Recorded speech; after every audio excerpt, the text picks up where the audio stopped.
momento de tomar decisiones, es momento de abandonar la inercia, de abandonar el camino establecido previamente, es un momento de ruptura histórica con todo lo que ha estado establecido hasta el momento, tanto en el ámbito económico, con la ruptura de un régimen económico, con la crisis de un sistema capitalista que en el espacio español se agota, está agotado, el sistema capitalista español está agotado y por eso tiene la necesidad de reestructurarse en el marco de las reformas estructurales, que es el lenguaje por el cual pues en última instancia se le está llamando a los recortes en sanidad, en educación, en derechos civiles, en derechos sociales.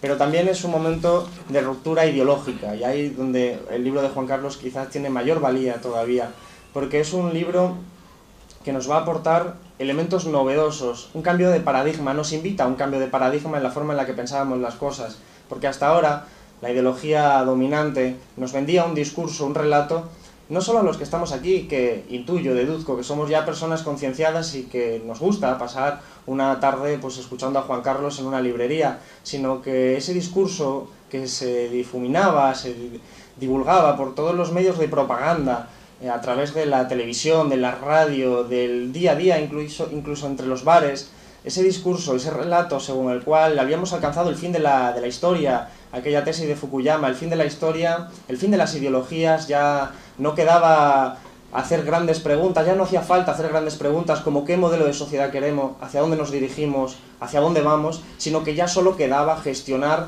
lo que era el sistema económico capitalista que emergía triunfante de esa guerra de ideologías que daba paso a otro modelo de simplemente la gestión.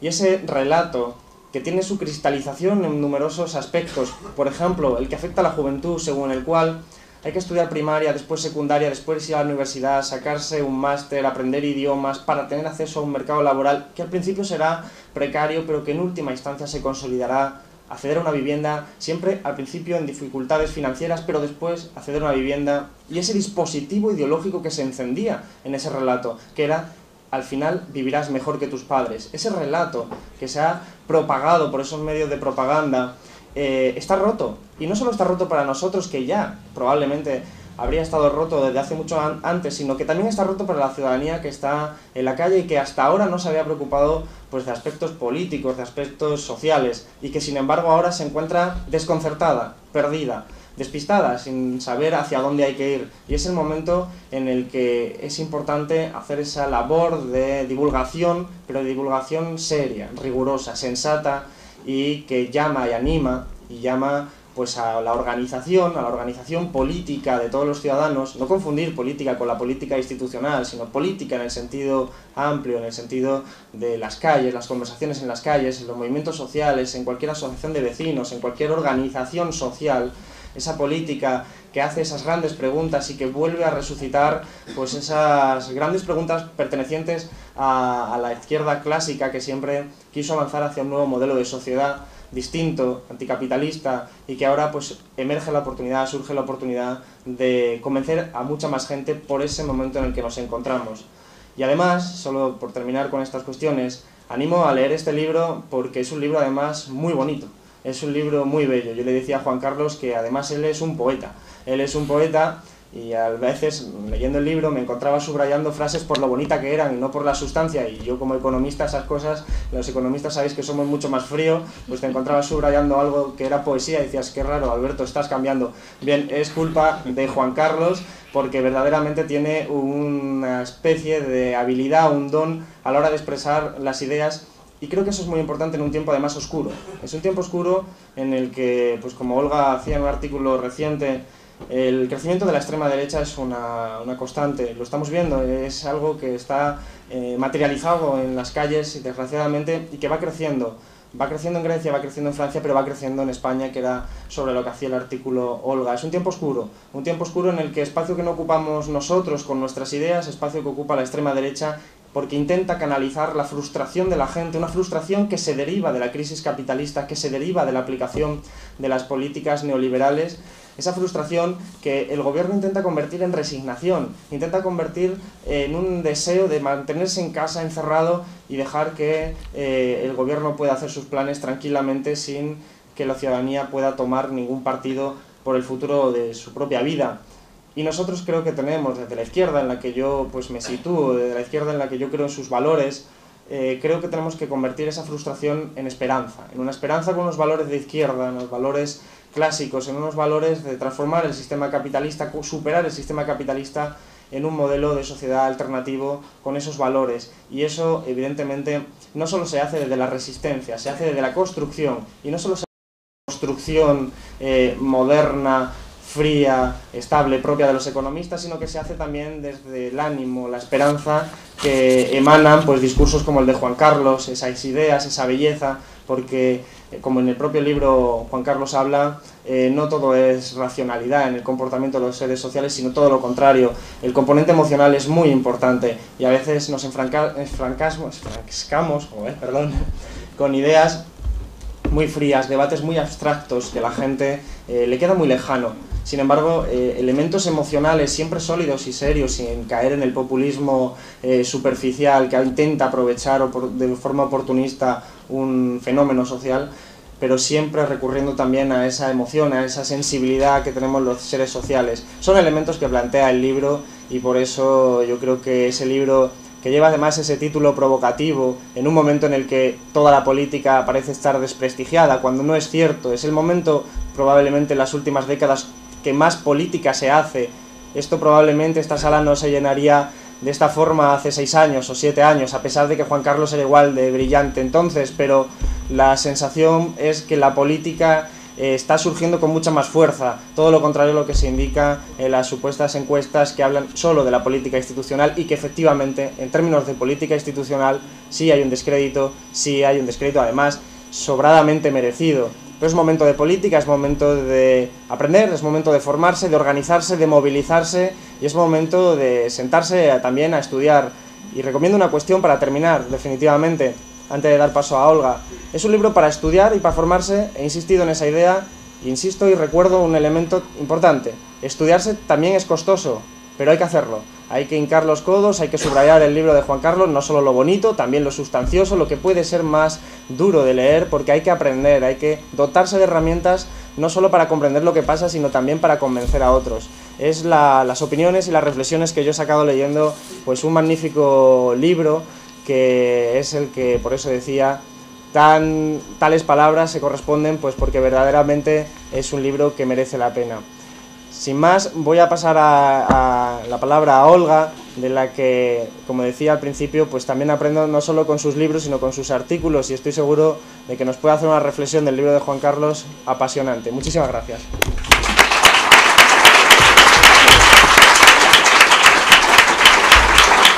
Bueno, es un placer estar aquí, perdonad el retraso, soy madre y a veces conciliar todo en la vida es complicado.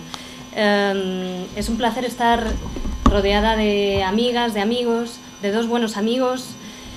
A Juan Carlos lo conozco ya desde hace muchos años. Venía ahora caminando, tratando de recordar cuál fue nuestro primer encuentro y creo que se remonta al año 2003, cuando yo regresé de cubrir la invasión de Irak, que él andaba ya trasteando en la calle, porque una de las características de Monedero es que está en la calle, es un politólogo, pero está en la calle, da clases, pero sale de la universidad y de lo académico y está en la calle.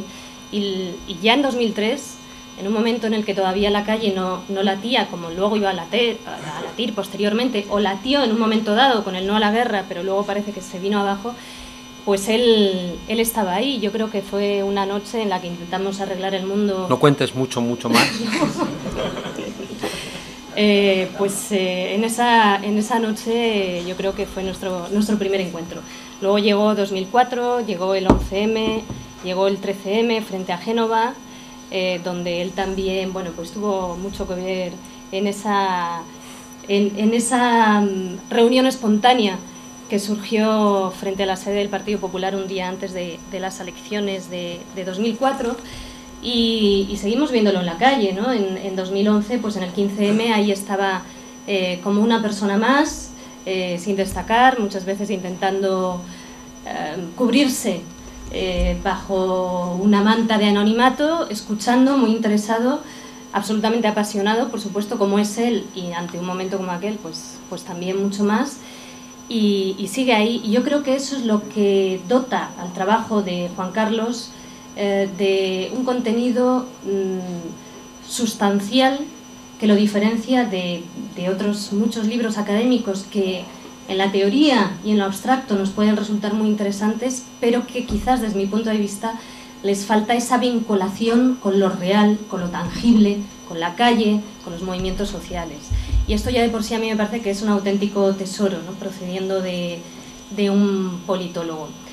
Yo no me quiero extender mucho, pero sí que para abrir boca, para quienes aún no hayáis leído el libro, me he apuntado algunas frasecitas que a lo largo de la lectura del libro, de la que he disfrutado muchísimo, he ido apuntando. Es un libro, como decía Alberto, es un libro realmente hermoso, porque Juan Carlos también yo creo que entiende la política vinculada a la pasión, a lo emocional e incluso al amor. Él en un momento dado dice que el socialismo es amor. Y evidentemente una persona que está tan en contacto con la realidad sabe relacionar las cosas y sabe vincular la teoría política con la realidad y con los deseos o los anhelos del ser humano.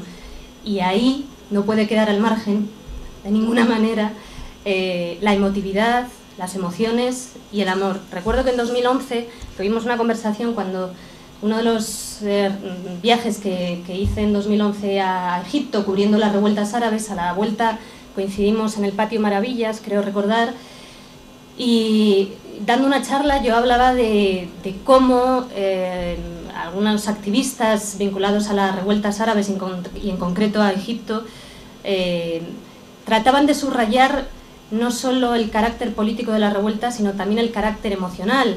Incluso como un célebre novelista egipcio trataba de comparar las revueltas egipcias a un proceso de enamoramiento en el que por encima de todos los obstáculos la persona quiere llegar a la otra persona amada, ¿no? Y esto a Juan Carlos le gustó mucho y coincidió que él ese día o el día anterior había publicado un artículo desde mi punto de vista brillante que comenzaba precisamente diciendo, que me he traído aquí, me he apuntado al inicio, que comenzaba apelando a esa relación entre la política y lo racional con la pasión. Y comenzaba ese artículo de 2011, Juan Carlos, diciendo: saben los neurólogos que las pasiones residen en nuestro cerebro más primitivo. Toda decisión racional es antes emocional. Yo creo que esto está siempre presente en el pensamiento de Juan Carlos Monedero y también está presente en este libro de una manera muy interesante y realmente muy estimulante. Como os decía, os voy a leer algunas frases que a mí me parecen interesantes del libro, de diferentes capítulos, con lo cual algunas no están muy enlazadas con otras, pero yo creo que a través de ellas os podéis tener algunas pistas de por dónde va lo que él aborda. Vivimos un tiempo en el que la gente decente anda perpleja, comienza diciendo, y los canallas envalentonados. La última vez que en nuestro mundo cristiano gente indecente se tiró por la ventana fue en 1929. Hemos inaugurado el siglo de la economía apenas amenazada por la política. La diferencia entre la autoayuda individual y la colectiva es que la primera presume una claudicación cobarde ante la vida. La valentía es un gran abridor de caminos. Necesitamos el instinto para vivir y la cultura para no morirnos. Recuperar la política es decirle al Estado y al mercado que nos devuelvan el control sobre nuestros vínculos y nuestras decisiones. Es recuperar la vida como una asociación de gente que sueña parecido. No vayas a las palabras del pasado creyendo que ayer significaban lo mismo que hoy. Vivimos en un mundo donde todos nos compramos y nos vendemos, donde el sueño neoliberal, que cada cual se vea como la empresa de sí mismo, ha cuajado. Él hace diagnósticos, pero luego da respuestas también, ¿eh? Hemos hecho del embudo toda una metafísica política llamada democracia. Hay que cambiar el punto de mira. De nada valen la mejor ley electoral o la mejor constitución si no hay voluntad de repartir igualitariamente los derechos y obligaciones de la vida compartida. Bueno, etcétera, etcétera. En la evolución de los exámenes de aptitud laboral dejó de ser relevante la capacidad de dirigir equipos para valorar más la capacidad para deshacerse de sí mismos. Si nadie compra, lo que queda es especular o despojar las riquezas a los que las tienen y se dejan despojar. Es pura depredación. Él expone un diagnóstico muy interesante y luego comienza a dar respuestas. Y evidentemente, una de esas respuestas es desaprender. Desaprender para poder reconstruir. Él apuesta por desaprender y olvidar tantas cosas que nos han inoculado para poder reconstruir desde una actitud creativa y nunca desde la individualidad, siempre desde lo colectivo. Y en un momento dado, o a lo largo de todo el libro más bien dicho, hace hincapié en... Él cree en el ser humano, o sea, Juan Carlos cree en el ser humano. Es un hombre de izquierdas y por lo tanto cree en el ser humano. Y dice, no era verdad que fuéramos tan egoístas. Y esa creencia en el ser humano yo creo que es una de las características que envuelve todo el libro, apelando también a ese amor que es solidaridad, apelando también a la emotividad y apelando a esa necesidad de vincular lo individual con lo colectivo. Es un libro de política, pero no es solo un libro de política, es un libro también de filosofía, es un libro de psicología individual y colectiva, incluso en algún momento incluso de antropología. Es un libro en el que es un libro un poco multidisciplinar, como es Juan Carlos, ¿no?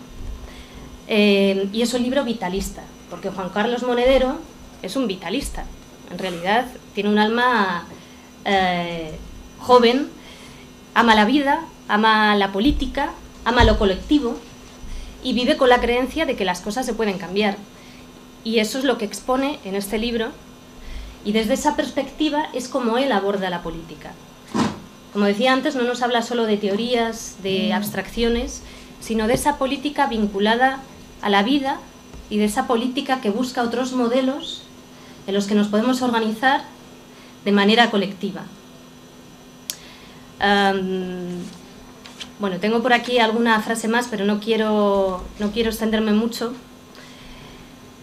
Él es conocedor de otras culturas, sabéis que que está muy vinculado y que es conocedor de algunos procesos muy interesantes que se han vivido en América Latina, y yo creo que eso también imprime mucho carácter en su obra y en su pensamiento, porque es una persona, y me consta, este año coincidimos en Venezuela, por ejemplo, que no ve a otras culturas desde una visión tolemaica, europea, de hombre blanco occidental, que se siente superior, paternalista, frente a otras culturas.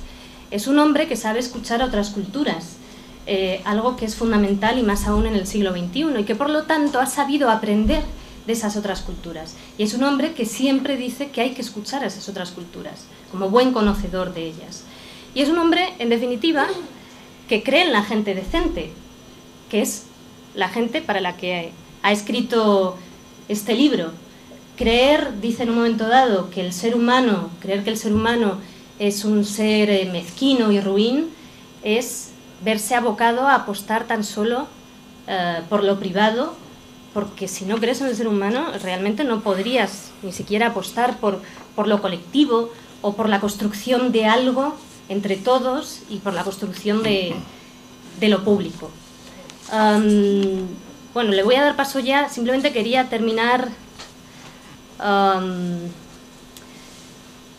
recordando una frase que él no incluye en este libro, pero que yo creo que viene muy a cuento.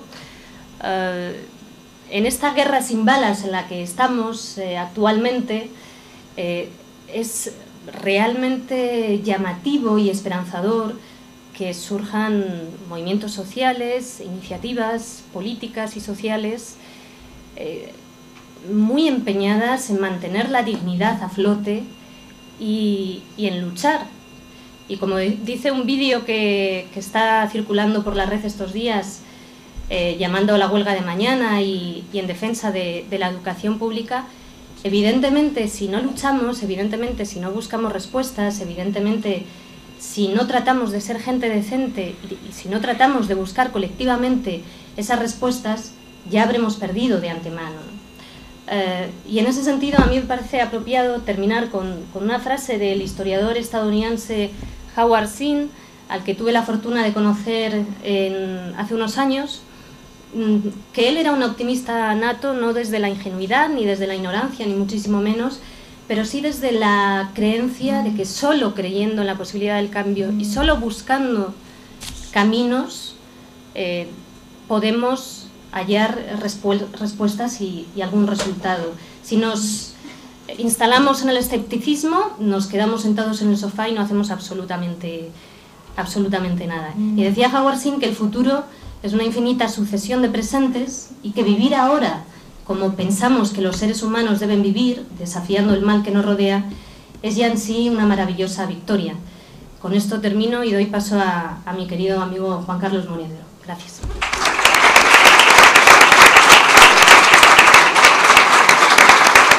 Gracias, Olga, y gracias Alberto. Gracias, Olga, por tantas cosas y también por dignificar tanto la profesión periodística y gracias. Silvia, hace un poco de... ¿Cojo el otro? No, está bien. ¿Está bien? Ah.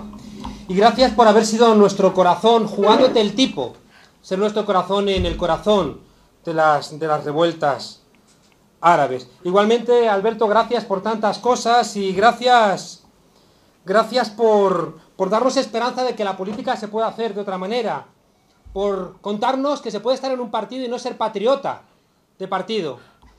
Y gracias porque algo estarás haciendo muy bien porque el fascismo te ha señalado. Y que sepas que no estás solo y que si te tocan, nos tocan a todos.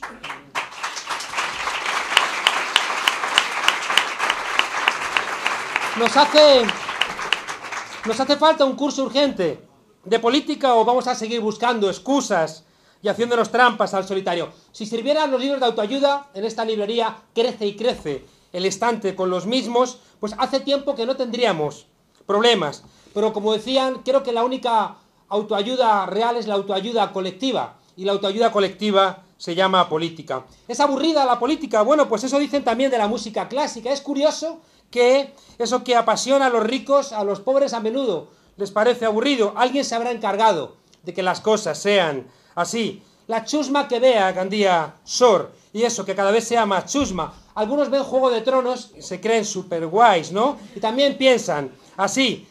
Algunos no pensamos de esa manera, al contrario. Si pensáramos así, como decía Olga, estaríamos viviendo en el pesimismo más crudo. Al revés, algunos pensamos que en la gente común hay posibilidades fuera de lo común, en la gente ordinaria hay posibilidades extraordinarias. Somos pesimistas, pero somos pesimistas esperanzados.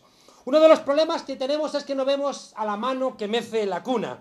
Creemos que las cosas que nos pasan como cuando llueve o cuando sube la marea. Si no hay actores, es decir, si no hay gente a la cual responsabilizar de los hechos, si las cosas ocurren porque meramente tienen que ocurrir, desaparece la política. Y las decisiones, cuando desaparece la política, quedan en manos de los técnicos. Y nos dicen al pueblo, no, si el problema no es político, es simplemente técnico, dejemos el conflicto de lado porque no hace falta el conflicto. No hay nada que no pueda solucionar un buen sabio, como los sabios del Banco Central Europeo. Fíjense ustedes que hay gente encargada exclusivamente de que no pensemos y sobre todo de que si pensamos, pensemos como ellos. Sabemos que el Partido Popular reparte argumentarios a sus periodistas mercenarios. Sabemos que el Nobel de la Paz, Barack Obama, persigue a Snowden, a Manning o a Assange. Rajoy, en cambio, no persigue a Obama por espiarnos. Pues ellos sabrán por qué. Los medios de comunicación que tendrían que alertarnos y que generarnos inquietudes, muy al contrario, son parciales y cada vez más volcados al entretenimiento. ¿Cómo no recordar aquella noche infausta cuando CNN se fue a negro y apareció de pronto Gran Hermano 24 horas? Los medios de comunicación volcados al entretenimiento, fíjense, en estos momentos, como decía Alberto, donde necesitamos la política, en las tertulias están convirtiendo a la política en una suerte de salsa rosa. Y la universidad, por eso mañana vamos a la huelga, por eso los estudiantes, casi siempre vanguardia en estas cosas, ayer y hoy han planteado que también había que parar. La universidad es demasiado complaciente en un momento demasiado grave como para quedarse tan sentada. La patronal española plantea llevar la jubilación a los 70 años y al mismo tiempo pide más dinero para las autopistas, para ganar más plata. Un anuncio en Infojobs busca un licenciado en administración de empresas para repartir bollería a las 4 de la madrugada en Murcia. Otro anuncio de Infojob ofrece 400 euros brutos a una persona que atienda ininterrumpidamente en su casa, donde ha tenido que abrirse 2 líneas de teléfono, donde tiene que tener plena disposición y, por supuesto, tiene que darse de alta en autónomos, comiéndose prácticamente todo ese sueldo. La última vez que en Europa se lograron derechos fue en mayo del 68. Las luchas de ayer son los derechos de hoy. Las luchas de ayer son los derechos de hoy. Y el hecho de que llevemos 40 años sin pelear implica por qué la ausencia de luchas de hoy van a ser la falta de derechos de mañana. Derrotada la ciudadanía, nos encontramos con que esta gente que hace estos anuncios, o esta patronal, o estos políticos que recortan lo que nos costó 200 años conseguir, anuncian sus edictos de vencedor. Porque cuando yo leo un anuncio de estas características, me parece que es el edicto de alguien que ha tomado la plaza y que no está haciendo prisioneros. Ningún verdugo ha entregado nunca la soga si no serán arrancado de las manos las futuras víctimas. Tenemos seguridad social, pensiones, educación pública, sanidad pública, solo cuando el miedo cambió de bando. Hoy, en cambio, los asustados parecemos nosotros. Esa gente, ya digo, decente, que está perpleja, mientras que los canallas andan absolutamente envalentonados, porque la gente decente no quiere no ser víctima pagando el precio de ser verdugo, porque sabe que no quiere salir del agujero perdiendo la dignidad en ello. La gente decente que no sabe qué batalla ha perdido, si ha hecho sus deberes. La gente que ha hecho todo lo que le decía el ejército, ahora vencedor. Incluso gente que se ha humillado, que ha traicionado sus ideales de juventud, que ha traicionado a los suyos, que se ha autoexplotado para hacer bien, ya digo, los deberes, pero que al final ve cómo es inclementemente ejecutado. Y si lo que nos pasa no será otra vez, como decía Ortega y Gasset, que no sabemos qué nos pasa. El neoliberalismo es una manera de entender el mundo basada en el individualismo y en la competitividad. Se ha convertido, fíjense ustedes, en un nuevo sentido común. Contaba el otro día en clase cómo leíamos que la Honduras, por supuesto, la Honduras no de Belcelaya, al que le dieron un golpe de Estado por declarar un salario mínimo más alto y por acercarse al proceso del ALBA y huir, ¿no?, de la tutela norteamericana. Le dieron un golpe de Estado y, por supuesto, el Nobel de la Paz, Barack Obama, accedió a asumir ese golpe de Estado. En la Honduras, ya digo, posterior a Zelaya, nos enteramos que una empresa surcoreana de 3.500 trabajadores obliga a los mismos a usar pañales para que no tengan que ir al baño y ahorrarse esas horas. A mí lo que me escandaliza no es que un empresario obligue a llevar pañales a los trabajadores, porque siempre nos han obligado a llevar pañales, reales o simbólicos. A mí lo que realmente me preocupa, y por eso he escrito este libro, es que si el empresario le dijera a los trabajadores, os ponéis los pañales o deslocalizo la empresa y me la llevo a otro lado, seguramente muchos de esos trabajadores se verían en la obligación de decir, trae acá esos pañales. Creo que nuestra obligación central, y como bien decía Alberto, para entender eso tenemos que estudiar. No saben ustedes la alegría que me da que hay un diputado de la izquierda que además sea un intelectual, porque no puedo dejar de recordar esos tiempos donde los intelectuales de la izquierda eran a la vez los políticos de la izquierda y también eran líderes sociales de la izquierda. Les decía que tenemos la obligación de entender aquello que no se ve, por eso hacemos falta los científicos sociales, si no seríamos unos cantamañanas. Si dijéramos lo que dice todo el mundo, ¿para qué demonios hacemos falta? Se debe presuponer que decimos las cosas que no son evidentes, que otorgamos herramientas para ver lo que no se ve. Uno mira por la ventana y parece que es el sol el que da las vueltas alrededor de la Tierra, y tiene que venir el científico a decirte, no es así. Y seguramente el clérigo te va a prender fuego, pero el ser humano que apuesta por la verdad, que está incluso dispuesto, cuando la interpreta, a morir por esa verdad, dice, no es así. No es el sol el que da vueltas alrededor de la Tierra. Por eso ya digo, necesitamos científicos, pero necesitamos científicos críticos, aún más en un tiempo de crisis, porque la raíz de la palabra es la misma. Fíjense ustedes que estos anuncios de Infojob, o esto que les cuento de Honduras, implica que hay un sentido común que se nos ha metido hasta los tuétanos del pensamiento. La derecha es neoliberal, es decir, hace del individualismo y de la competitividad sus razones de organización social, y lo saben. Pero la izquierda también es neoliberal y encima no lo sabe. Me acuerdo que yo contaba siempre cuando iba a Venezuela, contaba una historia que igual ustedes saben. Ya me estoy distrayendo. ¿Iba bien? ¿Pero ya? No, una historia donde un tipo muy comunista le dicen: oye, si tú tuvieras dos fincas, ¿qué harías? Una para mí y otra para el partido. Y si tuvieras dos aviones, hombre, pues uno para mí y otro para el partido. Y si tuvieras dos Rolls Royce, uno para mí y otro para el partido. Y si tuvieras dos gallinas, el tipo se pone a dudar y dice: oye, no dudas las fincas, los aviones, los Rolls Royce y dos miserables gallinas dudas. Y dice: no, es que las gallinas sí las tengo.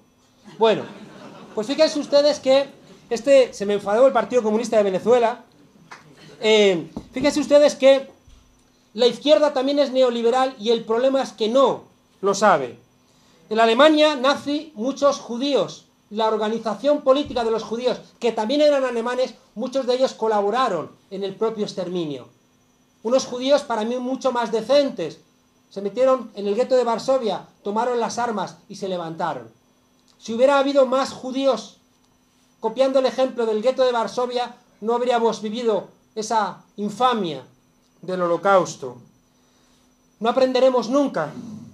En este tiempo, ya digo, en el que los canallas están envalentonados y la gente decente perpleja, cualquier perspectiva de cambio pasa por entender que nuestra manera de pensar no la hemos decidido nosotros. Hace 40 años, la ciencia social diagnosticó la imposibilidad de universalizar el modelo capitalista y la democracia representativa. Hace 40 años, el grueso de la ciencia social dijo que había un colapso del modelo del Estado social, capitalista y la democracia representativa. Y la izquierda dijo que había una crisis de legitimidad. Y rápidamente contraatacó la derecha y dijo: no, no es una crisis de legitimidad, es un problema de gobernabilidad.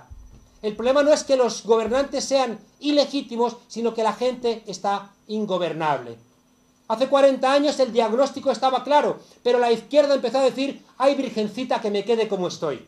Mientras que la derecha planteó, y eso es el neoliberalismo, planteó el diagnóstico y también la terapia.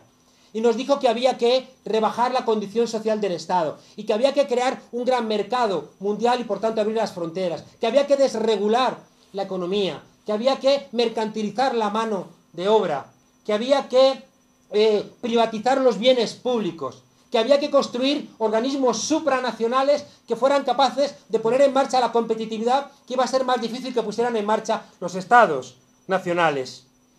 Fíjense ustedes que al final ese tipo de cuestiones se centraban en una idea que la escribieron blanco sobre negro. Una persona qué curioso, fíjate Alberto, Huntington, el gran factotum de la política exterior norteamericana durante 40 años, ¿de quién es el maestro? Qué curioso, de Francis Fukuyama. Y Samuel Huntington es el que dijo que teníamos un problema, y era que las masas, como habían estudiado, estaban muy exigiendo demasiadas cosas. Y por tanto dice, no podemos seguir aguantando que esas masas estudien y nos exigen, porque están sobrecargando el Estado. Y por tanto plantearon que había que rebajar las exigencias de los universitarios, que había que rebajar los contenidos de los partidos políticos, que había que convertir los parlamentos en órganos técnicos, que había que controlar los medios de comunicación, que había que cambiar el sentido común de la gente. Hace 40 años acertaron y llevan casi medio siglo entendiendo que los cambios se hacían en las conciencias, como bien nos enseñó Gramsci. Gramsci, que claro, era un comunista, pero era un marxista heterodoxo. Muchos años después, diría Ludovico Silva, un marxista venezolano, que si los loros fueran marxistas, serían marxistas ortodoxos. Pero por fortuna, la gente no son loros. Y Gramsci, que no era un loro, entendió que había que cambiar la manera de pensar de la gente. Y que si ellos tenían las escuelas, y la iglesia, y los libros, y las traducciones, y las universidades, podíamos llegar alguna vez quizá al poder del Estado, pero nunca tendríamos el poder. Bien, les decía por tanto que la derecha, junto al diagnóstico, planteó la terapia. Y al final, fíjense ustedes, nos dijeron que como los problemas eran de gobernabilidad, había que rebajar el conflicto social, y el conflicto social había que sustituirlo por decisiones técnicas.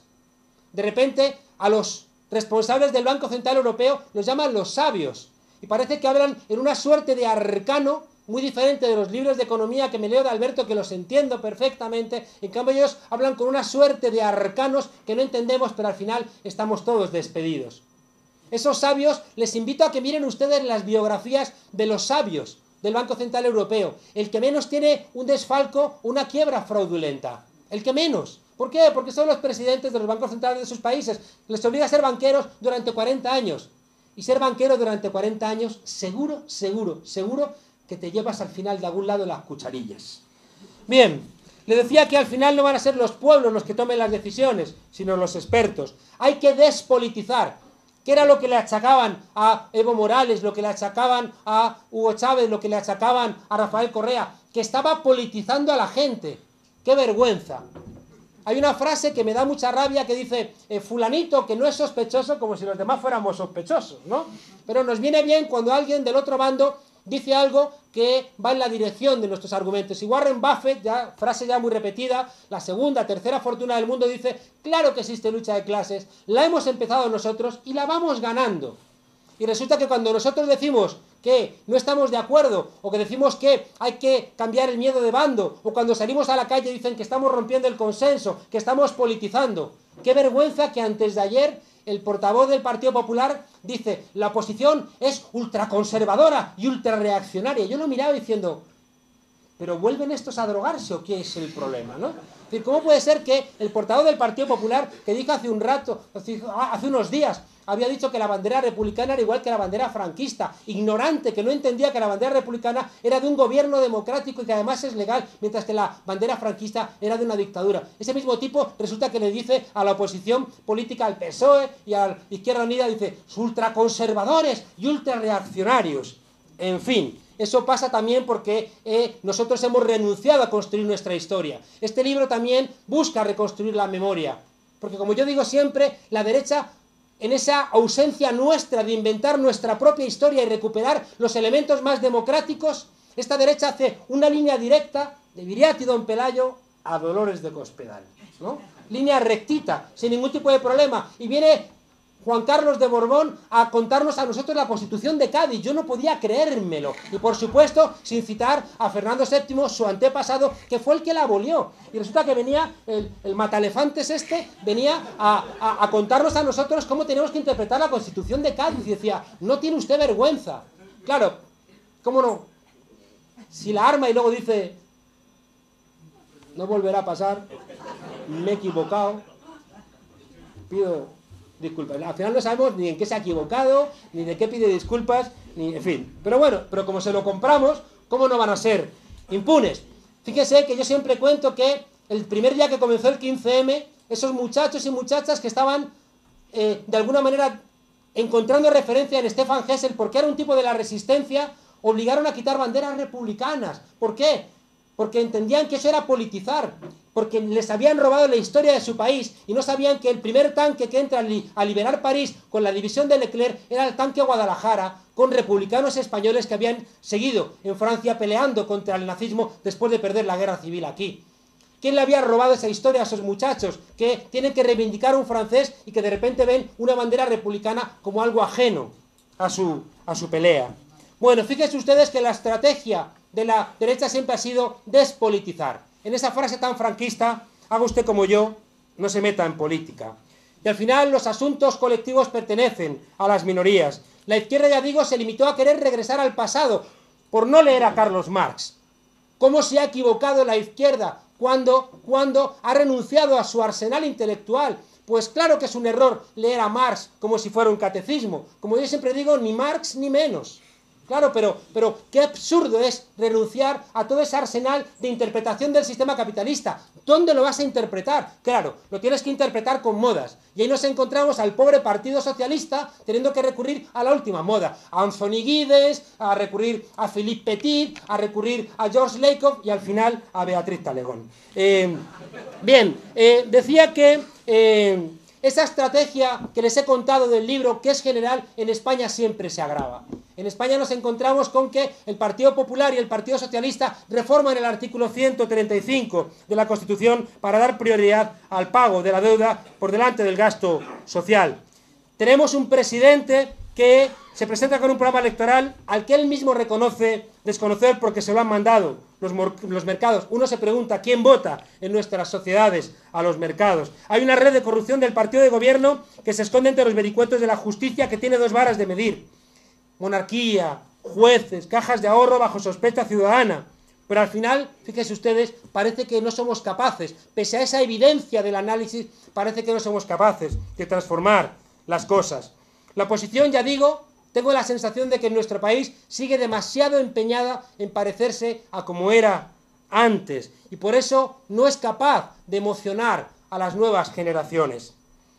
Yo me pregunto, ¿cuándo merecimos las españolas y españoles este gobierno? ¿Cuándo merecimos estas cúpulas de partidos que nos gobiernan en nuestro país? ¿Cuándo hicimos algo tan mal para merecer esto? El 15M, fíjense ustedes, lanzó las preguntas correctas, pero el 15M era una pregunta, no era una respuesta.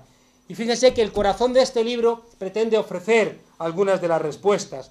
Voy terminando, en tanto en cuanto no veamos estas realidades que nos encarcelan con sus barrotes de pensamiento, no vamos a poder cambiarlas. Aquellas cosas que no se ven, no las podemos cambiar. Decía mi maestro Jesús Ibáñez que Dios es más peligroso muerto que vivo, porque vivo por lo menos se le ve venir. Bueno, pues yo digo que el neoliberalismo igualmente es más peligroso muerto que vivo, porque si sabemos que está vivo, por lo menos vamos a verle venir. El individualismo, como les decía, y la competitividad se nos han metido en los tuétanos, se ha convertido en nuestra manera de estar en el mundo, individuos que pensamos solamente en nosotros mismos, en nuestros intereses particulares, y mostramos profundas dificultades para encontrar las razones de la vida colectiva. Y como dice Frederick Jameson, por eso, porque tenemos el individualismo y la competitividad metida en los tuétanos, nos es más fácil a todas y a todos nosotros imaginar el fin del mundo que el fin del capitalismo. Un individualismo que privatiza lo público y que termina, lo ha planteado Olga, por privatizarnos a nosotros mismos. Una competitividad que nos pone a todos en lucha contra todos. Y como alimento para estos dos grandes monstruos, y esto es uno de los elementos para mí centrales del libro, hay tres palancas que alimentan estos monstruos con las que convivimos. La primera es la mercantilización de prácticamente todos los ámbitos de nuestra vida. Es decir, es prácticamente imposible, desde que nos levantamos hasta que nos acostamos, encontrar ámbitos de nuestra existencia que no estén cruzados por algún tipo de relación mercantil. Y eso nos lleva a tener a todos el pecado de la omnipotencia. ¿Por qué? Porque si todos son mercancías, lo único que me impide poseerlas y ser un dios es tener dinero. Y al final enloquezco. Pero cuando mucha gente tiene ese sueño social, es la sociedad la que está enferma. Fíjense ustedes que hemos mercantilizado la educación, la salud, el ocio, el afecto, el sexo, la amistad. Fíjense ustedes, me escandaliza aquella gente que para ser empleable se opera los pechos, se opera la cara, se opera las nalgas. ¿Cómo es posible que alguien se meta en quirófano solamente para conseguir un puesto de trabajo? Pero ¿en qué locura de mundo estamos viviendo? Al mismo tiempo, fíjese que hemos, ya digo, en Estados Unidos 30 millones de personas tienen deudas por haber estudiado, y encima hacen una ley para que el estudiante que pide un préstamo para poder estudiar no pueda declararse en bancarrota. No tenemos los ciudadanos ni las garantías que tienen las empresas. Nos obligan a convertirnos en empresas de nosotros mismos. Hay una precarización laboral que es el otro gran elemento, donde estamos siempre con miedo, siempre frustrados, no podemos sindicarnos, no podemos generar amistades de fábrica, no podemos encontrarnos con nuestros iguales porque estamos radicalmente fragmentados. Y encima siempre, cuando tenemos un trabajo, estamos siempre en la frontera de que un golpe de mala suerte nos haga caer otra vez en la escala social. Y por tanto nos autoexplotamos. Trabajamos las horas que hagan falta, trabajamos los españoles más horas que un esclavo griego de la Grecia clásica. Y fíjense ustedes, encima, como estamos interiorizando esto como un sentido común, si fracasamos no le echamos la culpa a nadie, sino que pensamos que, como decía yo el otro día, es que claro, como no has aprendido chino mandarín a las 3 de la madrugada por internet, te jodes, ¿no? Y al final, fíjense ustedes, nos va a pasar como en Estados Unidos, que no hay pobres. ¿Cómo que no hay pobres? No, hay losers, hay perdedores. Porque en el momento en que tú te ves a ti mismo como perdedor y no como pobre, no pides cuentas, no reclamas nada, es tu propia suerte, es un factum. Otra vez desaparecen los actores y es un hecho natural. Estás parado como si lloviera, como si no hubiera actores tomando decisiones para que eso sea así. Al final nos convertimos en empresarios de nosotros mismos, con una vida mercantil, con una visión de los demás en competencia, incapaces de ayudar al otro, no vaya a ser que saque más nota que yo, consiga mi puesto de trabajo, se lleve esa cosa que yo quiero. Y al final nos hemos convertido, ya digo, en mercancías que han olvidado aquello tan hermoso que decía Antonio Machado: todo necio confunde valor y precio. Y al final, fíjense ustedes, el tercer gran elemento es la desconexión. Y este libro pretende ser un machete para quitar, desbrozar la maleza, para cortar lo que nos impide ver y que entre el sol, pero también es un soldador, es una cuerda, es un cable para conectar nuestra desconexión. Es impresionante cómo viviendo en el mundo de la tecnología estamos desconectados. Y uno se pregunta, ¿por qué? Porque no nos damos cuenta. Pues vivimos desconectados porque vivimos en ciudades, en Madrid. Nada de lo que consumimos en Madrid lo producimos en Madrid. El agua que bebemos de Madrid no viene de Madrid. La energía que consumimos no la producimos nosotros. Y encima, los muchos desechos que producimos nos desentendemos de ellos como si no tuvieran nada que ver con nuestro modelo de vida. Y al final, como llegamos a casa, apretamos una palanca o abrimos la manija, pensamos al final que la leche viene del Tetrabric. Y al final perdemos la causalidad que nos hace recordar que la gente que trabaja es la gente que nos permite, por ejemplo, estar aquí hoy. Y que las cosas no suceden porque sí. Que las sillas hay que colocarlas, que han tenido que quitar las estanterías de en medio, que están con las cámaras, que alguien se ocupa de que haya la luz, alguien ha traído el agua. Es decir, nos hemos desconectado. Porque hay otro elemento que nos ha hecho perder de vista esto, que es el dinero. Como pagamos las cosas con dinero, ya no nos acordamos de lo que significa lo que hay detrás del dinero. El dinero compra tiempo, pero nos hemos olvidado. Y pensamos que pagamos el precio de las cosas y ya nos hemos, de alguna manera, nos hemos liberado de ningún tipo ya de relación con la persona que nos ha hecho el favor. ¿Por qué la hora de una persona vale infinitamente más que la hora de otra? Como me gusta una película, la película no es muy buena, que se llama In Time, donde todos tenemos un código de barras con el tiempo que tenemos. Ah, que trabajas un día, pues te dan 4 horas más de vida. Ah, que te compras no sé qué, pagas con esto y te quitan 6 horas de vida. Y al final, si estás consumiendo y no estás metiendo en la caja, te mueres, haces clac y te mueres. Y al final, ¿cómo te das cuenta con esa película de que lo que compra el tiempo es dinero? Y ahí no puedes hacer trueque. En el trueque te das cuenta, porque en el trueque tú no engañas a la persona con la que estás haciendo un intercambio. En cambio, ya digo, con el dinero ni siquiera nos damos cuenta de eso. A veces, si la transacción es grande, se dan la mano, o dices gracias, ¿no? Pero ya digo, qué importante sería que recuperáramos las cosas que hay detrás del dinero. Y por supuesto, la tecnología. La tecnología que nos ha hecho creer que nos bastamos a nosotros mismos. La tecnología que en vez de conectarnos, nos está desconectando. Y encima sin enterarnos. Bueno, termino de verdad.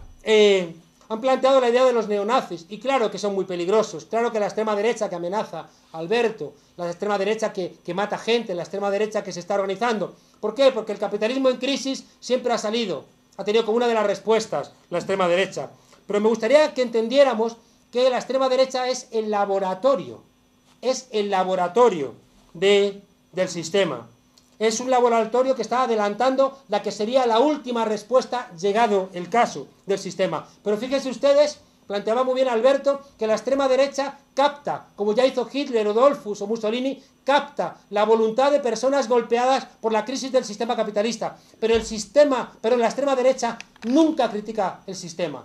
Critica los excesos del sistema, pero nunca está en contra del sistema. De alguna manera utiliza una retórica contra esos excesos para ganarse la voluntad de los golpeados por el sistema, pero siempre es funcional al sistema. La extrema derecha siempre ha sido funcional al sistema. Fíjense, ellos prefieren no utilizarla. El sistema prefiere no utilizar a la extrema derecha a no ser que la necesiten. ¿Por qué? Primero, porque la extrema derecha se nutre del lumpen. Y el lumpen puede salirte por lugares que tú no controlas. El lumpen es lumpen, y por tanto, si tú lo estás utilizando en su afán de rapiña, igual te hace algún comportamiento que tú no controlas, como hemos visto con Amanecer Dorado en Grecia. Y en segundo lugar, el sistema no le gusta a la extrema derecha. ¿Saben por qué? Porque nos deja las cartas demasiado encima de la mesa.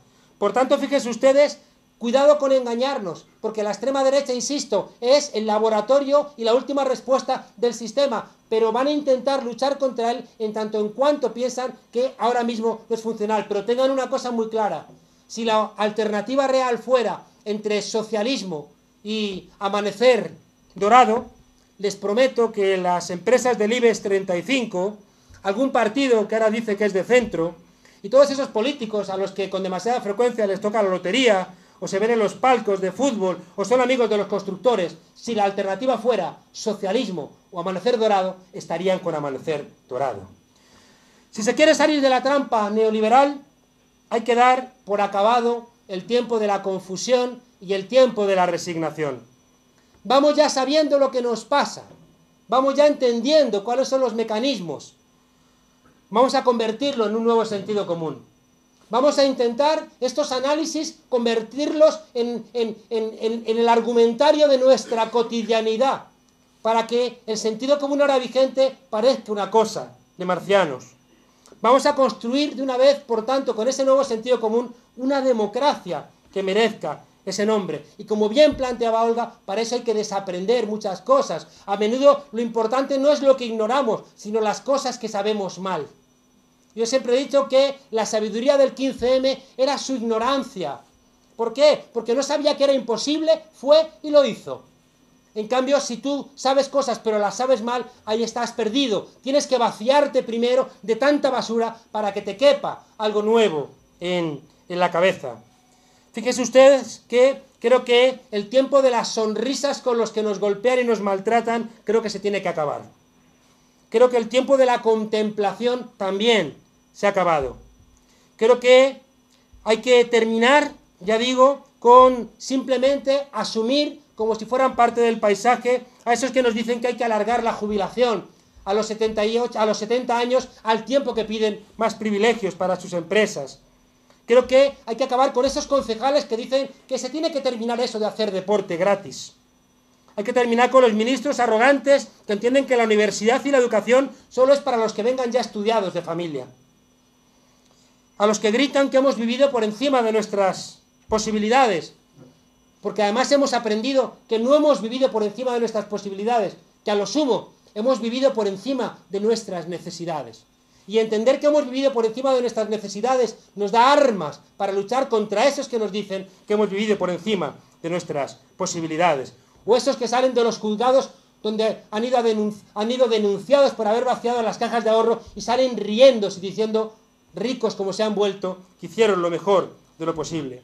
Decía Marx en la tesis 11 sobre Feuerbach que los filósofos hasta ahora solo han interpretado el mundo y de lo que se trata es de transformarlo. Creo que tenemos que darle una vuelta a Marx. Creo que estamos otra vez en un momento histórico donde necesitamos de nuevo interpretar el mundo. Por supuesto que no se trata solamente de encerrarnos en la biblioteca a estudiar.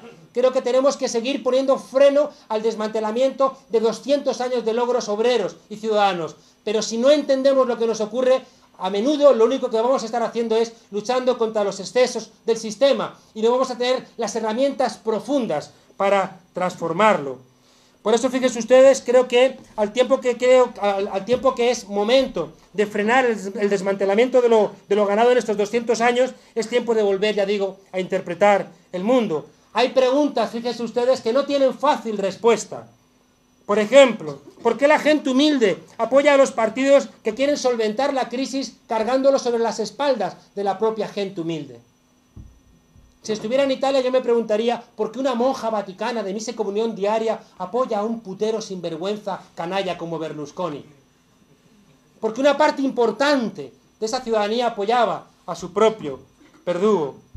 Fíjense ustedes que ha sustituido a la crisis de los marcadores de certeza válidos para orientar a las sociedades durante el siglo XX, que ha sustituido a la religión, a las ideologías, al mundo del trabajo, a la nación.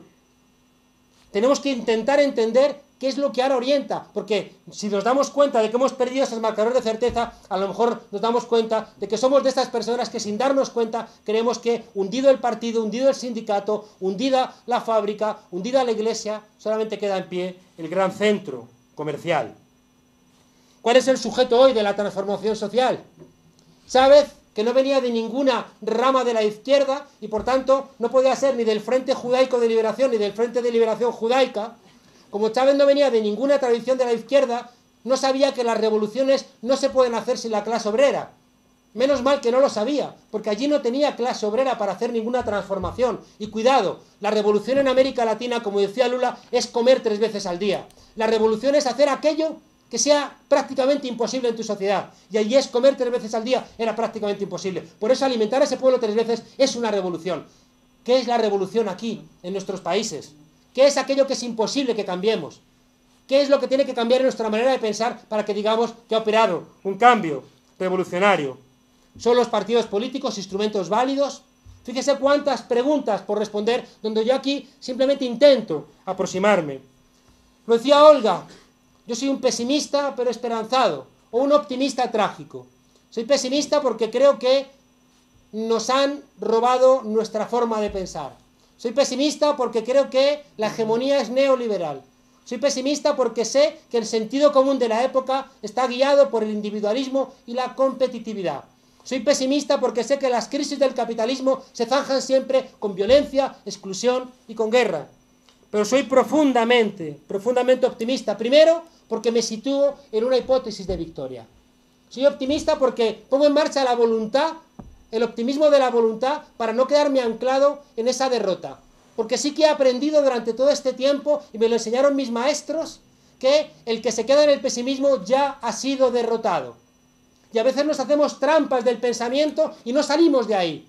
Jesús Ibáñez, ese maestro, que yo veía cómo lo visitaban premios Nobel en la facultad, y que iba el hombre con la bragueta abierta por la facultad, con su pipa lleno, parecía un lumpen, y él se reivindicaba de los lumpen, pero qué inteligencia, ya digo, que iban a la facultad a verle los premios Nobel. Él siempre nos enseñaba con ejemplos, también por eso este libro está lleno de ejemplos.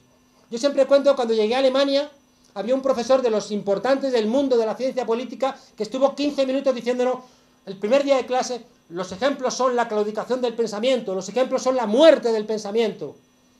Los ejemplos, nada, es la claudicación del pensamiento. Recuerdo que levanté la mano y dije, perdone, ¿podría poner un ejemplo? Claro, como era Alemania, pues gracia no le hizo ninguna, ¿no?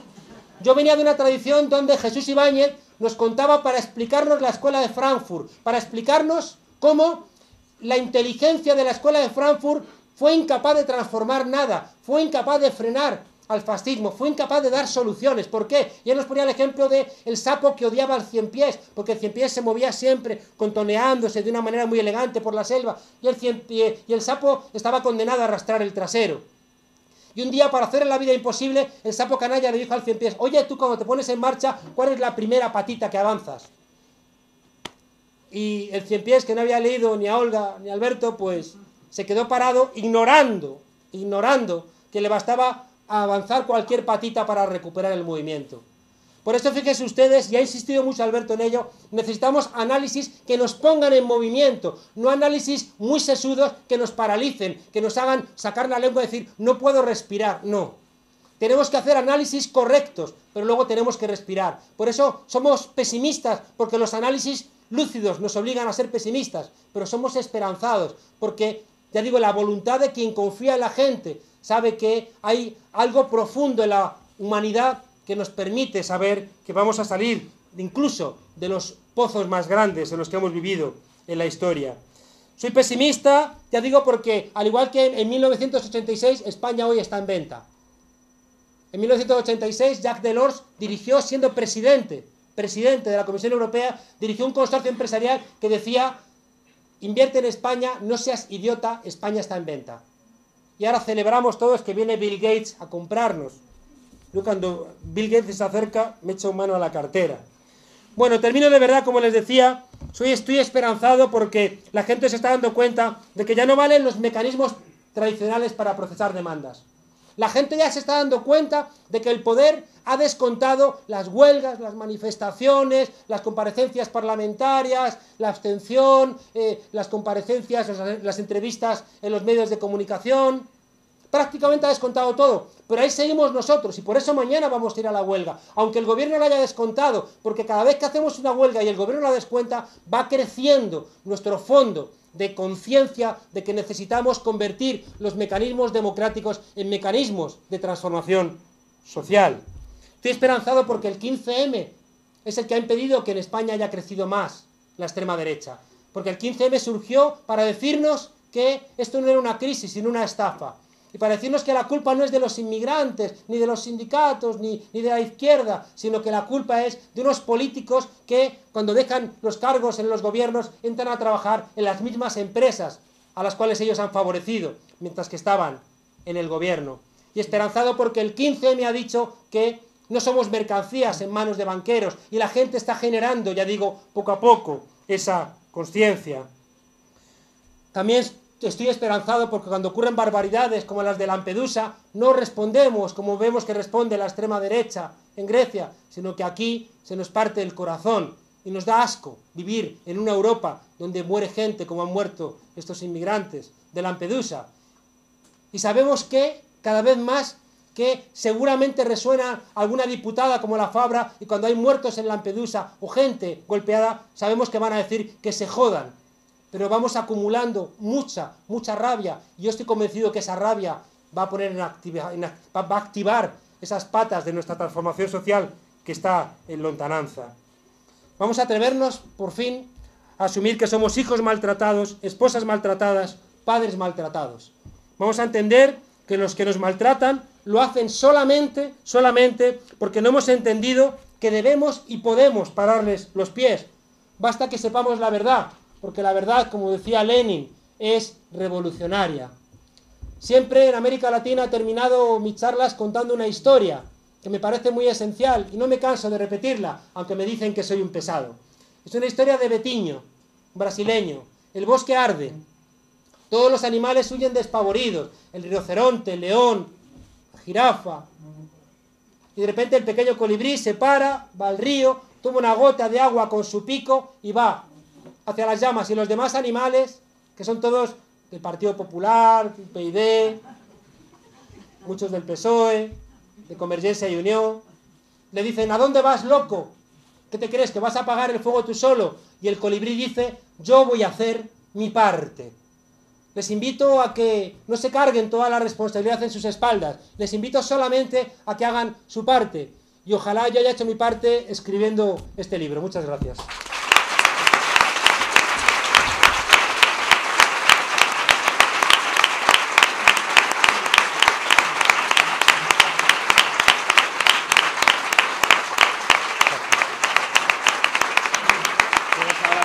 Sí.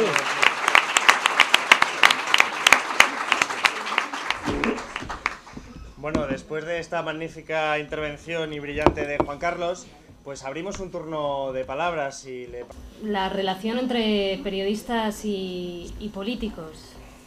Yo te puedo hablar de mi experiencia personal cuando hacía información política, aunque siempre sobre todo me centré en política internacional, pero iba al Congreso a cubrir evidentemente las comisiones de exteriores y de defensa fundamentalmente. Bueno, pues las relaciones de los políticos y los periodistas ya se sabe que son en algunos casos muy íntimas, ¿no? Y que además yo creo que se premia excesivamente el periodismo de declaraciones que se limita a repetir y a servir de altavoz para políticos que ya disponen de cientos o de decenas de altavoces diarios, ¿no? Desde el punto de vista periodístico es realmente frustrante ver cómo el 95% de la población y cómo la mayor parte de las cosas que pasan, que son noticiables en el mundo, bueno, pues no disponen ni de altavoces ni de ninguna visibilidad. Y frente a ello, cómo hay un exceso continuo de declaraciones de los políticos, sobre todo del poder político, ¿no? Frente al silencio sepulcral de aquellos que en estos momentos realmente manejan los hilos, que es el poder financiero y que ni siquiera da la cara. Existe el síndrome de Estocolmo. Quienes llevan mucho tiempo cubriendo determinados políticos, evidentemente, establecen con ellos determinados vínculos afectivos que no saben diferenciar, pero yo no creo que sea preocupante los vínculos afectivos tanto como los intereses. Y evidentemente sabemos que hay grandes intereses y por eso se premia a los periodistas que desde mi punto de vista, bueno, pues están al servicio del poder, ¿no? Y que se limitan a hacer un periodismo de declaraciones y a tapar de alguna manera o a no mostrar agujeros que conocen perfectamente del funcionamiento en la esfera política y en la esfera del poder económico. Muchas veces se dice que un periodista vale más o menos en función no de lo que cuenta, sino de lo que calla. Y esto os aseguro que es cierto. Y si muchos compañeros de profesión contaran todo lo que saben, bueno, pues a lo mejor estarían empezando a romper el matrix de la propaganda en el que vivimos, esta información absolutamente uniforme que se ofrece en los medios de comunicación y que se ofrece además a veces obligándonos a mirar el mundo tan solo a través de uno o de dos grandes ojos, ¿no? Esto es muy orwelliano. Y en el plano, por ejemplo, de la información de ámbito internacional, que es mi especialidad, es realmente frustrante ver cómo en esta mercantilización de la información, que la información es un servicio público, aunque sea ofrecido por un canal privado, y además los canales privados obtienen licencias en función, o sea, con el compromiso a cambio de ofrecer un número determinado de informaciones al día, 2 horas o las que sean como mínimo, ¿no? Y además la información es uno de los pilares básicos de las sociedades realmente libres y democráticas. Una información mercantilizada, una información tratada como si fuera una mercancía más, como si fueran zapatos, nos hace más pobres, nos empobrece, porque una sociedad más mal informada es una sociedad fácilmente manipulable. Y eso es lo que llevamos viendo y padeciendo, y podríamos aquí hablar durante 3 sesiones más sobre cómo funcionan los medios de comunicación. Siempre ha habido un vínculo, evidentemente, ¿no? Pero en los últimos años, al igual que todo se ha convertido en algo más voraz y depredador, eso también ha afectado a los medios de comunicación. Dice David Simon, que fue un estupendo periodista y que ahora es un estupendo guionista de la serie The Wire, que os recomiendo si no la habéis visto, dice él que hay un antes y un después en los medios de comunicación, marcado en Estados Unidos en los años 90, cuando el poder financiero entra en los medios de comunicación. Aquí eso ocurrió posteriormente. Yo viví cómo eran los medios de comunicación, porque yo empecé a ejercer el periodismo en los años 90, cómo eran los medios de comunicación aquí antes de que ese poder financiero entrara, y viví cómo eran y todo el proceso de cómo la entrada del poder financiero, la salida a bolsa de determinados medios de comunicación afecta, porque eso es el pistoletazo final para bueno, pues convertir las redacciones en lugares al servicio del beneficio económico máximo en el periodo de tiempo más breve posible, sin interesar la calidad de información. Entonces, cada vez más, y lo estamos viendo, y ustedes lo habrán visto en los últimos años, bueno, pues hay una información que no es información, sino infoentretenimiento, en el mejor de los casos, y una forma de ver el mundo a través de 2 grandes ojos, que son las 2 o 3 grandes agencias de noticias que deciden de qué se habla y cómo se habla de lo que se habla. Los periodistas, en ese sentido, están amordazados y maniatados porque no están en contacto con la realidad, están mirando la realidad, están mirando un ordenador del que caen teletipos y eso se supone que es nuestra realidad, ¿no? Es a lo que yo llamo el Matrix. La realidad está allá afuera, no está en las redacciones. La gente en las redacciones no tiene muchas veces contacto con la realidad. Y otro de los dramas tremendos, alguien hablaba también, preguntaba sobre los medios de comunicación, a mí me parece que el periodismo debería ir a la raíz de las cosas. Pero hay un problema. Se considera noticia aquello que es excepcional. Lo que ocurre todos los días no es noticia. Es decir, que más de 1.000 millones de personas pasen hambre en el mundo no es noticia, porque ocurre todos los días. Que aumente el número de desempleados, bueno, es una noticia una vez al mes, enfocada de aquella manera, o bueno, noticia cuando va saliendo el dato mensual, el dato anual, etc. El resto del tiempo no se va a la raíz de las cosas y se limita todo a 1 o 2 datos. Está muy bien que se hable de Bárcenas, pero detrás del tema de Bárcenas hay mucho más. Hablemos de cuáles son las raíces de las cosas, por qué esto está ocurriendo, por qué la desigualdad crece, por qué la brecha entre ricos y pobres sigue creciendo. Yo creo que esto es a lo que tendría que dedicarse el periodismo día a día. Bueno, yo no tengo mucha experiencia como el rol ese de político y su relación con los periodistas, pero comparto en general lo que dice Olga. Creo que una gran parte de los periodistas está atrapado, evidentemente sin que sea ese su deseo, está atrapado por lo que Bauman probablemente llamaría el periodismo líquido. seguro que ha hablado ya de periodismo líquido. Está claro que es así porque están dependiendo de esa mercantilización del periodismo, por un lado, que es una mercantilización de la política también por el otro lado, sin lugar a dudas. La semana pasada, por ejemplo, hice una rueda de prensa yo en el Parlamento andaluz, donde llevábamos nuestra campaña que estamos haciendo de pensiones, en defensa del sistema de pensiones pública. La presentaba yo, presentaba unos cuantos datos, cuestiones pues muy asequibles para que pudiera entrar en la rueda de prensa. Solo hubo una pregunta.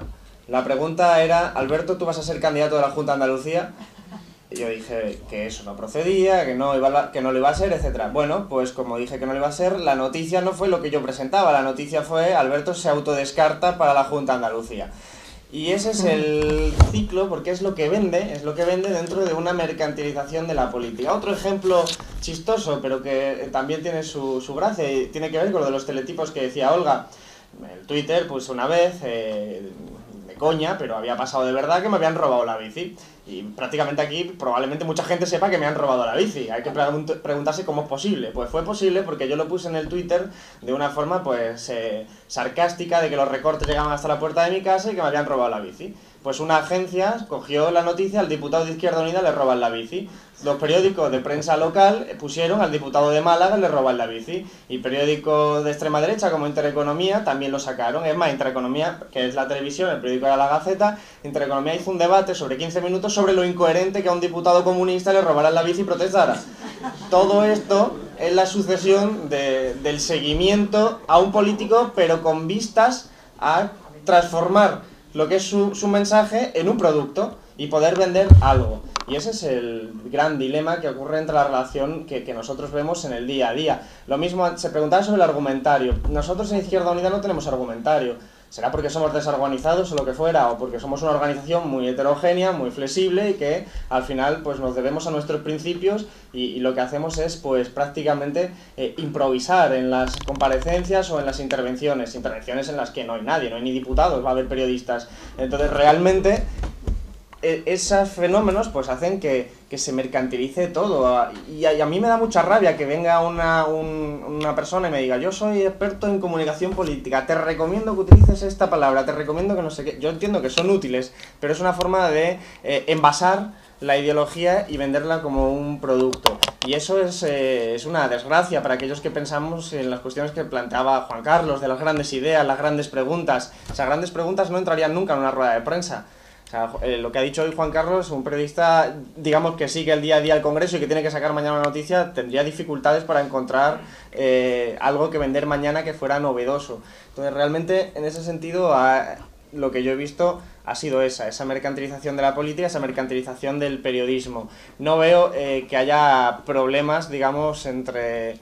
O sea, yo soy amigo de Olga, Olga es amiga mía.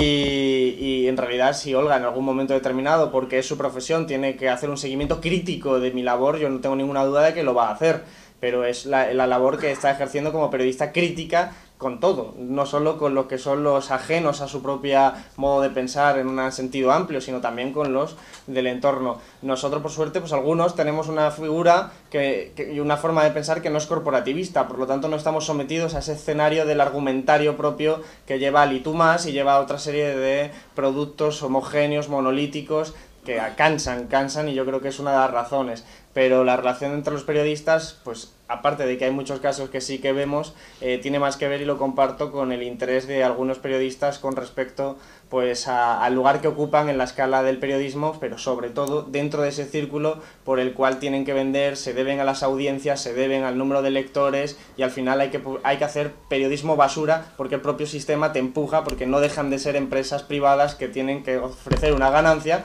cuya ganancia y cuyos ingresos dependen del número de audiencia, y al final pues eso todo nos conduce a la telebasura y a los programas de sensacionalismo político también incluido. Miren, yo he intentado otorgar en el libro herramientas para ver estas cosas, ¿no? Y fíjense, hay muchas, ¿no? Pero una les invito, porque ha salido como muy evidentemente hoy, les invito a que se den cuenta cuántos aspectos no debieran ser mercancías, en cambio se han convertido en mercancías. Un bien público no debiera ser una mercancía.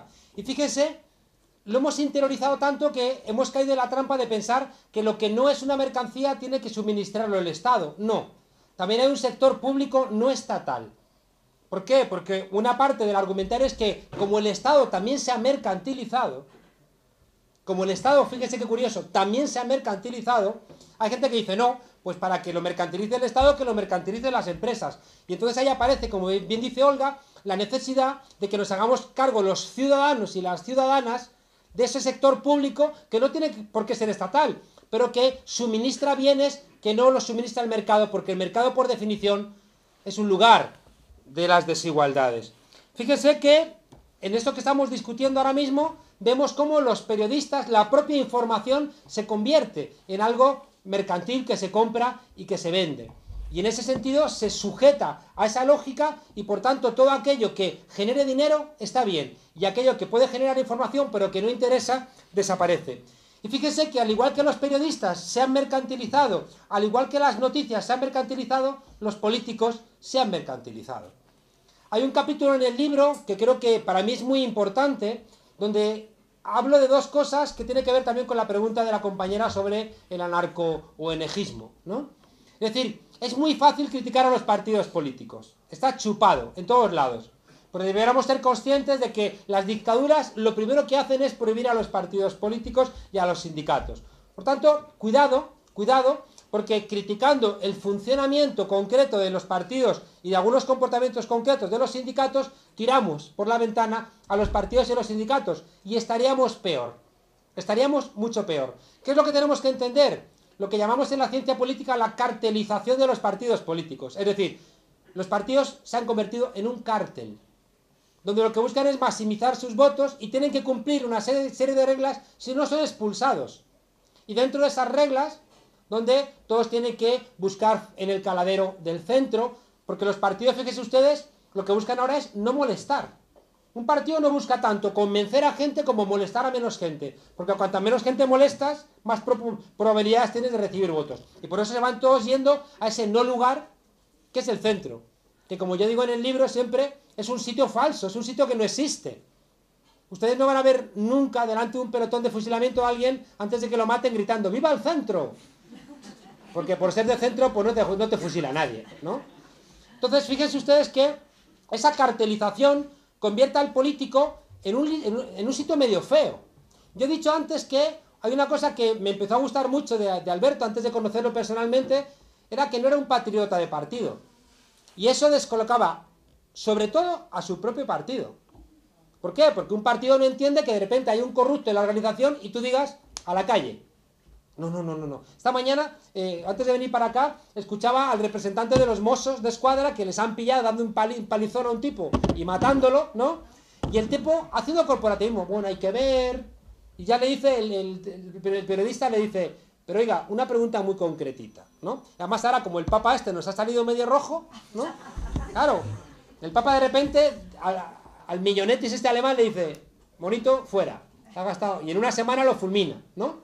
Claro, y le preguntan al representante de los Mossos, al sindicalista, le dicen, oiga, pero es que las imágenes, dice, no nos adelantemos. Dice, oiga, pero es que las imágenes, ya le dice, oiga, pero ¿usted cree que tendrían que dimitir ya estos Mossos? Y dice, yo no adelantaría esa conclusión, ¿no? Dice, bueno, pues, en cambio, Alberto es una persona que tiene por delante unos intereses que no coinciden con los intereses burocráticos de un partido político. Y por tanto, no tiene por qué caer en esa mentira de que perro no come perro de los periodistas o que un compañero no puede ir contra otro compañero en ese dicho que dicen en Venezuela que los bomberos no se pisan la manguera entre sí. Como si lo que más perjudicase a un partido no fuera precisamente un compañero tuyo corrupto o un compañero tuyo que ha hecho mal las cosas.